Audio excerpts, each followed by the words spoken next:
తిరుపతిలో గంగమ్మ జాతర ఏర్పాట్లపై ఇన్ఛార్జి కమిషనర్ శారదాదేవి సమీక్షించారు. అన్ని విభాగాల అధికారులకు ఇన్ఛార్జి కమిషనర్ పలు సూచనలు చేశారు.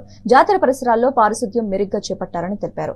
భక్తులకు ఇబ్బంది లేకుండా పలు ప్రాంతాల్లో త్రాగునీరు సౌకర్యం, మజ్జిగ పంపిణీ చేయాలన్నారు. అలాగే పోలీసు అధికారులతో కలిసి సీసీ కెమెరాలు ఏర్పాటు చేయాలని సూచించారు. అంతా కూడాను కలియుగ దైవమైన వెంకటేశ్వర స్వామి పాదాల దగ్గరకు వస్తారు. ఎంతో పవిత్రం అనుకుంటూ మనం ఇక్కడికి వస్తాము. కానీ ఇక్కడ పబ్లిక్ కానీ వచ్చే యాత్రికులు కానీ అంత పవిత్రత పాటించట్లేదు. ఎందుకంటే ఆ శుభ్రత అనేది మనకి ఎక్కడ వస్తుంది? Hygiene is divine. సో ఆ హైజీన్ మనము సర్వీస్ డెలివరీలో కార్పొరేషన్ ఎక్కడ కూడా వెనకడుగు వేయట్లేదు. నిరంతరం శ్రమిస్తాము, చేస్తున్నాము.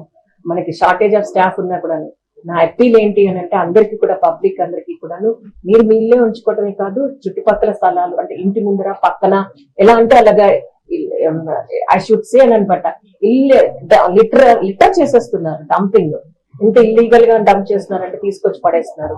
నిన్న నేను వెళ్తే ఒక అతను స్కూటర్ మీద తీసుకొని వచ్చి బండిలో చెత్తలు తీసుకొచ్చి అక్కడ రోడ్డు మీద పడేసిపోతున్నారు.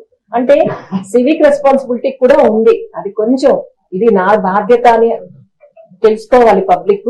అది వాళ్ళ బాధ్యత. మొత్తం ఆఫీసర్లదే లేకపోతే సంస్థలదే కాదు, ప్రజల బాధ్యత కూడా ఉంది. ఎందుకంటే ఇది మన ప్రజల ప్రభుత్వం, ప్రజల కోసం, ప్రజల వద్ద అన్నప్పుడు మనం for the people, of the people, by the people అని చెప్పుకుంటున్నాం.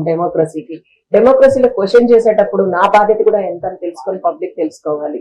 అది మీరు మాకు సహకరిస్తే మేము ఇంకా బాగా పెట్టగలుగుతాం. ఎందుకనంటే ఇది టూరిజం ప్లేసే కాదు, మనము ఒకటి ఆధ్యాత్మికంగా ఉన్నది కాబట్టి ఆధ్యాత్మికతను కోల్పోకుండా మనం పైన ఎక్కడ పెడుతున్నామో అలాగా స్వామి ఇక్కడ ఉన్నారు అని అనుకుంటాం. ఇక్కడ పని చేస్తే చాలు, పాదాలు చెంత ఉంటే చాలని చాలా మంది ఆఫీసులు మేమందరం అనుకుంటాం.